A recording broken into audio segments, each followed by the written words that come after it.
SSS Alert.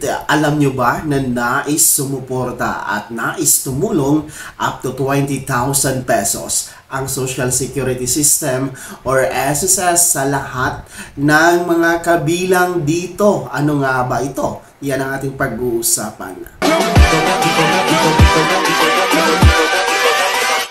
Hold up.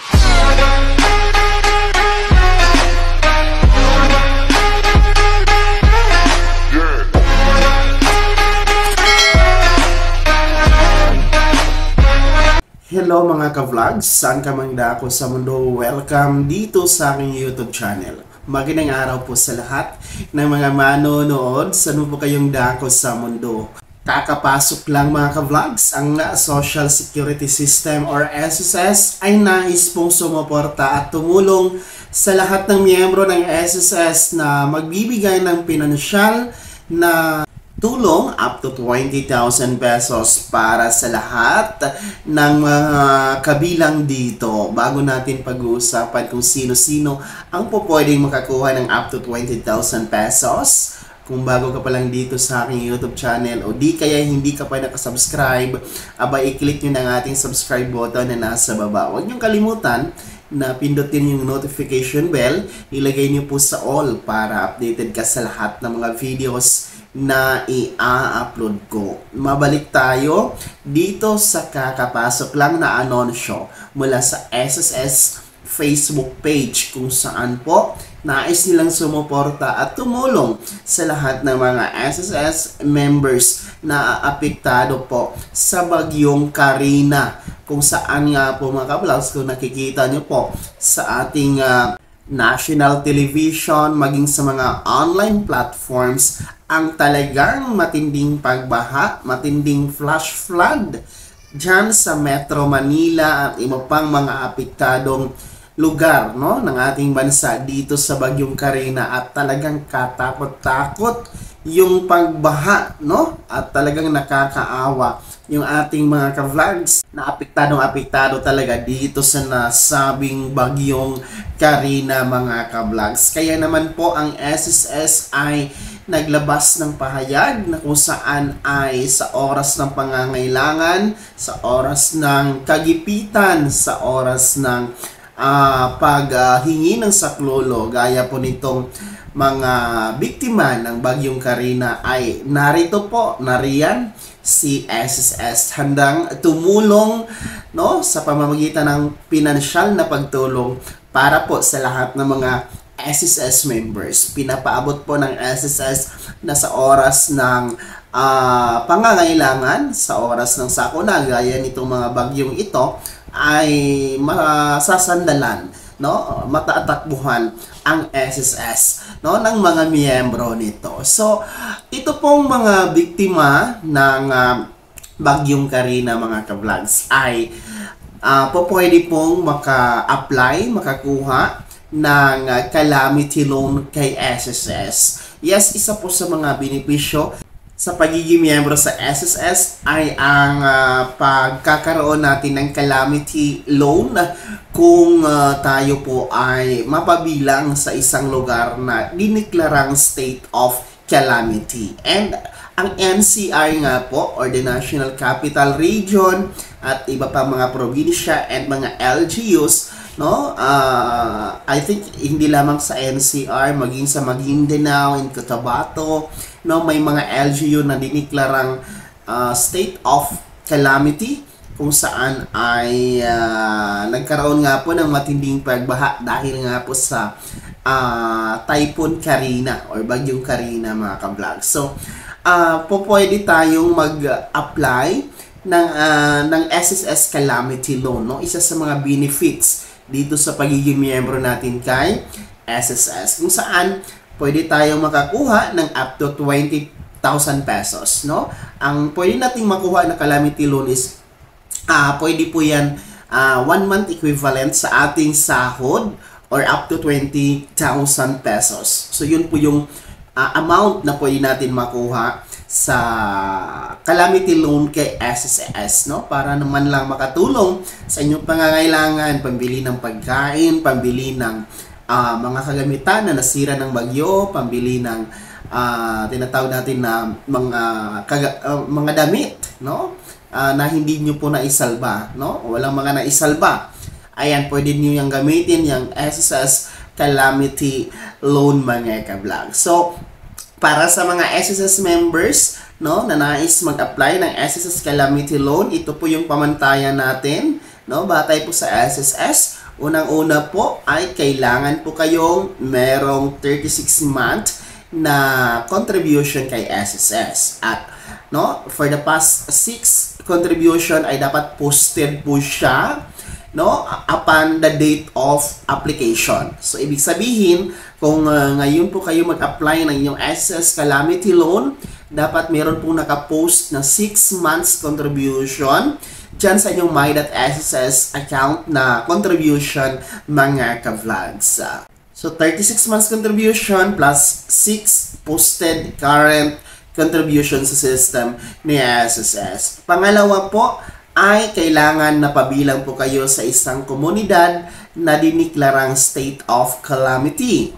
At ayon po sa mga balita, no, ang mga diniklarang kabilang na napasa ilalim sa state of calamity ay ang NCR or the National Capital Region. So ito po yung Manila City, the Mandaluyong, Pasay, the Marikina, Makati, no? Alam niyo na kung ano yung mga NCR na mga LGU mga ka-vlogs, no? Mga city. And in Mindanao, the Maguindanao Province, in Cotabato naman, kabilang yung Pikit and Cabacan in North Cotabato. So, alamin nyo kung kabilang po sa isinailalim sa state of calamity ang inyong LGU. Siguro naman ay malalaman nyo naman talaga yan, no? Na under state of calamity ang inyong LGU. So, dapat kabilang kayo dyan. So, hindi pwedeng mag-apply ng calamity loan ang mga hindi diniklarang state of calamity na mga lugar mga ka-vlogs. Ha?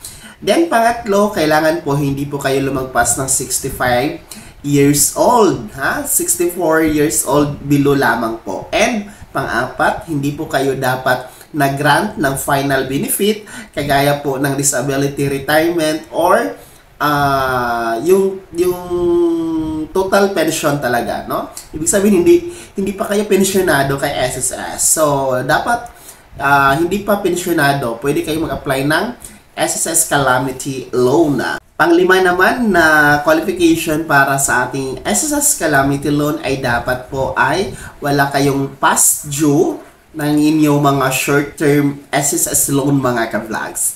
At panghuli ay dapat wala po kayong past due din or hindi nabayarang mga restructured loan or di kayo mga emergency loan. Ayan. So, yun po yung mga pamantayan paano tayo maka-apply ng ating SSS Calamity Loan. So, sa lahat po ng mga miyembro ng SSS na apektado sa nasabing bagyong Karina, flash flooding, pagbaha, nalubog yung inyong bahay, ayan po mga ka-vlogs, magsadya po kayo sa pinakamalapit na SSS branch sa inyong lugar. Well, anyway, pwede naman po kayong hindi pumunta sa mga SSS branch to apply your SSS Calamity Loan. Kasi nga po, halos sarado ang mga SSS branches sa NCR, no? In Metro Manila. Dahil nga po sa matinding pagbaha. So, pwede kayo mag-apply online gamit ang inyong my.sss account.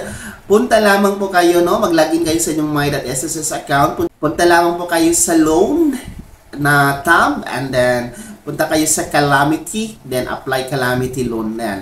So, ang inyong calamity loan ay makikredit yan sa inyong disbursement bank account mula 3 to 5 working days, no? Mula sa inyong pag-apply ng inyong SSS Calamity Loan. So, mabilis lang po yan. I think, no, 3 days pa lang nasa ATM cards nyo na yan mga ka-vlog. So, again, sa mga SSS members, ayan, mag-apply po kayo dahil isa ito sa mga benepisyo sa pagiging miyembro sa SSS. Pero higit sa lahat, mag-iingat po kayo, no? Magdasal at hindi po natin talaga hawak ang ang hagupit ng inang kalikasan, no? This is natural disaster, gaya nitong pagbaha, itong bagyo, no?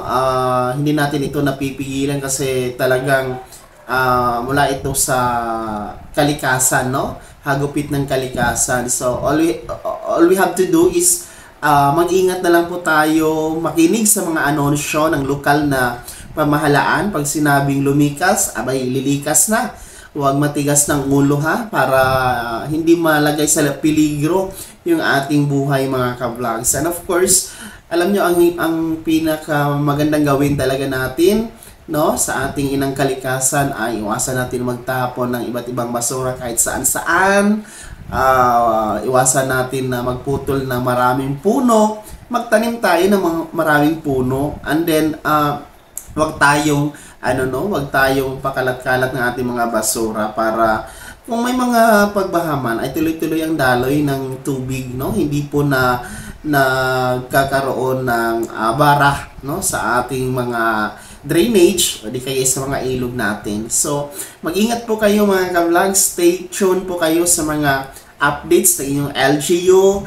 And of course, the government naman, the DSWD ay handang tumulong sa inyo sa pagbibigay ng evacuation center, no? Pagbibigay ng mga relief goods at iba pang pangangailangan niyo, mga cash assistance. So, makinig na mabuti po, no, sa instruction ng inyong LGU. Muli po, mula dito sa ating YouTube channel, tayo po ay taos pusong nananalangin sa inyong kaligtasan, mga ka-vlog. So, uulitin ko po, mga SSS members na kabilang sa isinilalim na mga LGU sa state of calamity, pwede kayong mag-apply ng SSS Calamity Loan up to 20,000 pesos. Bago ako magtapos sa video na to, kung nais po sumuporta sa aking channel, maaari niyo pong i-click ang ating super thanks button na nasa baba.